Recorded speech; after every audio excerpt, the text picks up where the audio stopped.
A leasing manager calls at 9 a.m., third floor conference room at 80 degrees, 120 people fanning themselves, and the ops dashboard reads controller disconnected across the whole floor. Events are canceled, the front desk is flooded with angry texts, and the leasing team is watching revenue walk out the door. That's the problem we fix today.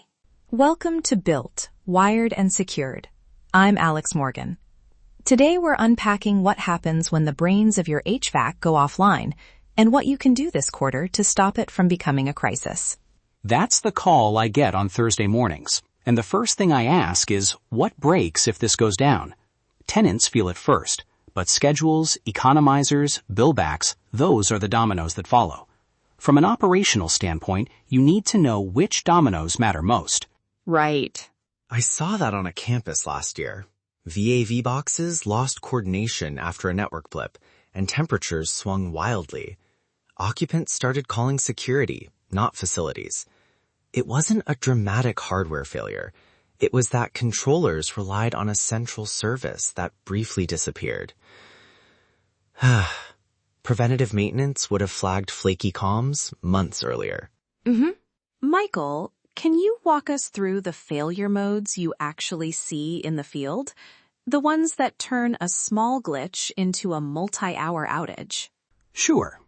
I usually break it into 3 practical buckets. First, network loss. That can be an on-site switch, WLAN, or the upstream internet link that talks to vendor cloud services. Second, over-reliance on vendor remote access or cloud logic that centralizes control. And third, power and controller hardware failures, often made worse by no spare parts plan or deferred firmware updates. Which of those surprises owners most? I'm not sure I buy that cloud reliance is the biggest problem. Aren't aging controllers and poor inventories more common? Good push. Aging hardware absolutely shows up a lot. But cloud reliance is the wild card because it looks solved until it isn't. Owners assume outsourced equals resilient. The real issue is when critical comfort or safety loops need that cloud to function. That's a single point of failure that surprises people when it trips. I agree with both sides. Hardware failures are frequent, but hybrid dependencies amplify the impact. The sweet spot I've seen is hybrid design, analytics and optimization in the cloud, deterministic control local to the controllers. That keeps comfort running even if upstream systems hiccup. Okay, so hybrid makes sense, but only if the fallback actually works. Do teams test that? Because a fallback that never ran in production is just a checkbox. Exactly. Too many hybrid systems promise seamless fallback, but never get tested under load. My recommendation, acceptance tests that simulate network loss and verify local autonomy maintains comfort set points. If you don't push it, you don't trust it. We instituted quarterly failover drills on a portfolio. During off hours, we cut the upstream link, watched controllers assume local schedules, and logged any manual interventions. That practice reduced emergency callouts by about 40-50% within 6 months. That's a solid metric. For teams that need quick wins this quarter, what should they do first? James, lead with 3 practical items. 1. Build a minimal spare parts kit for controllers and the most failure-prone network gear, enough to make repairs in a single shift. 2. Document an escalation playbook that clearly tells IT, facilities, and vendors who does what and when. 3. Schedule regular failover tests and tie them to work orders so they happen, not just sit on a spreadsheet. And add vendor accountability. Contracts should clarify remote access responsibilities and on-site SLAs and be explicit about outcomes. For example, define a 4-hour on-site response and a 24-hour full restoration target for comfort-critical systems as a baseline in negotiation, then test against it. That line, dashboards versus occupant outcome, keeps coming up. You can have perfect visibility and still have tenants sweating. How do you make sure teams prioritize outcomes over metrics? Dashboards are diagnostic. Occupant comfort is operational.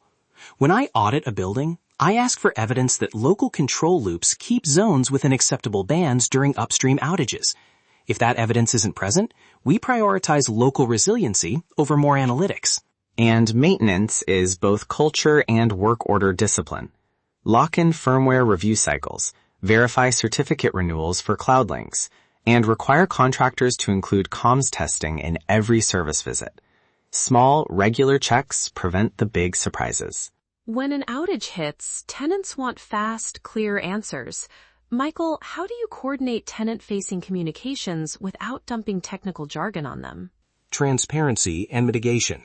Immediately tell occupants what to expect and when. Not the technical root cause, but practical impact and timeline. Offer mitigation, like temporary space changes, portable HVAC for critical rooms, or schedule adjustments. That preserves confidence while the tech team works the fix. Got it. A quick field example.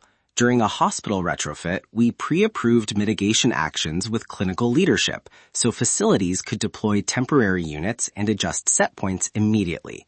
That avoided delays that would have cost procedures and patient comfort, and it kept leadership from having to sign off in the heat of the moment. Let's close with a short, prioritized checklist listeners can act on in the next 90 days. Michael, 3 quick, high-impact items. 1. Run a failover acceptance test on a critical system and log the results. 2. Update contracts to define SLAs and what restored means in terms of occupant outcomes. 3. Document and exercise escalation paths with vendors and internal teams. And for maintenance, 1. Assemble that minimal spare parts kit. 2. Schedule quarterly comms and firmware checks and attach them to work orders.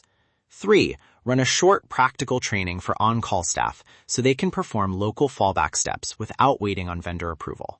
If you want the one-page HVAC resilience checklist that pulls these items together, GDS Technology has created one to guide your first failover test and spare parts build. Final thought. Design and test for predictable failures. When you expect failures and plan the response, outages stop being emergencies and become managed incidents. Trust the process. The best day in operations is the one nobody notices. Systems hum, occupants are comfortable, and teams move from firefighting to preventative work. That wraps up this episode of Built, Wired, and Secured. Today, we explored practical ways to reduce HVAC control outages and why local autonomy, disciplined maintenance, and tested vendor handovers matter to the people responsible for planning, operating, and protecting technology environments. Thanks for spending a few minutes with us. To get the one-page HVAC resilience checklist and continue the conversation, visit gdstechnology.com/resilience. Built to last, wired with intention, secured for the real world.